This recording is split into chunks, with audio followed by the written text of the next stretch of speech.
I buried my baby alone in the snow, or so I thought. Those were the first words Ellie Mae whispered to herself the night she stumbled across the high mountain ridge, barefoot and trembling.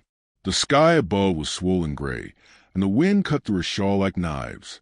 She was only 14, her belly heavy, her heart shattered. The man who'd promised her love had ridden off for gold 3 months ago, and when her father found out she was carrying a child, he'd thrown her out with nothing but that ragged shawl and a loaf of bread. For 2 days, she'd wander along the frozen trail, half dead and whispering prayers to a God she wasn't sure still listened. She'd seen no soul, no smoke, no mercy, only endless white and the hiss of wind. By the 3rd night, she fell to her knees and lay down beside a fallen pine, cradling her belly, ready to let the cold take her. Then came the sound of hooves. A shadow rose to the blizzard. A man wrapped in fur, his hat pulled low, a rifle slung over his back. He looked like something carved out of the mountains themselves. "You fixin' to die out here, girl?" His voice was deep, rough, but not unkind. Ellie's lips barely moved. Don't got nowhere else." He looked her over, saw the roundness of her belly, the frost on her lashes, the way her hands shook. After a long pause, he said, "Come on then. Storm will kill you, for the night's through." She didn't even ask his name. She just followed the stranger through the snow until a cabin appeared between the trees, its windows glowing faintly with firelight. Inside, warmth swallowed her whole. The man, who finally said his name was Jonas Hale, set down his rifle, stirred the fire, and handed her a cup of hot broth. He was maybe 35, broad-shouldered, with a beard touched by frost. His cabin was simple but clean, skins on the floor, shelves stacked with jars of dried meat and herbs.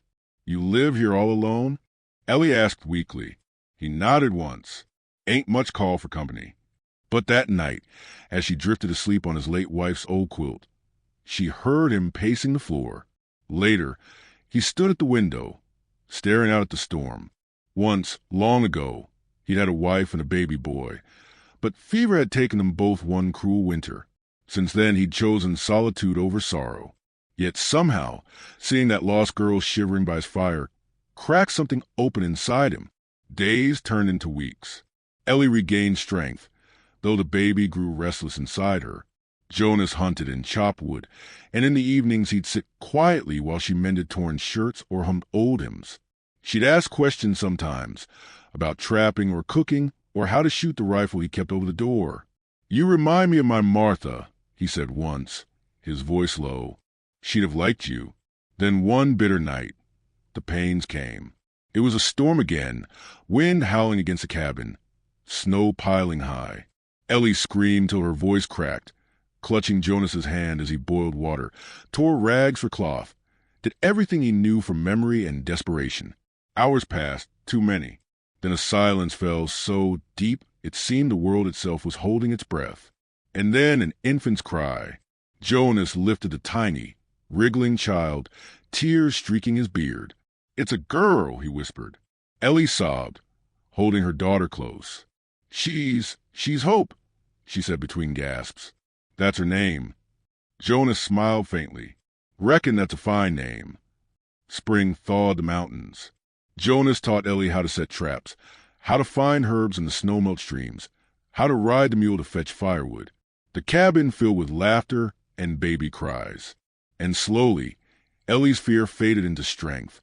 "You could stay here," Jonas said one afternoon, carving wood by the porch. "I ain't much company, but I could use help around the place."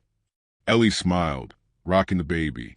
"Maybe, but I want her to see more than snow and pine trees someday."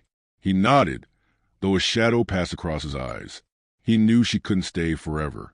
When a trader came through that summer, he brought news. A mining town downriver was looking for someone to teach the children letters and hymns. Ellie's eyes lit up at the thought. She'd never learned much schooling herself, but Jonas had been teaching her in the evenings, patient as a preacher. "You be good at it," he told her, his voice soft. "You'll come too," she said. "You and Hope, we're family now, ain't we?" He chuckled, a sound she hadn't heard in months. "Guess we are." Years later, folks down in the valley would tell the story of the girl who walked out of the mountains with a baby and a man who'd once sworn never to love again. They built a small schoolhouse beside the river, where Ellie taught the children, and Jonas repaired roofs and kept the place warm through winter. Hope grew tall and bright-eyed, the prettiest girl in the valley, and every spring, wildflowers would bloom thick around their old mountain cabin, right where Ellie had nearly frozen years before.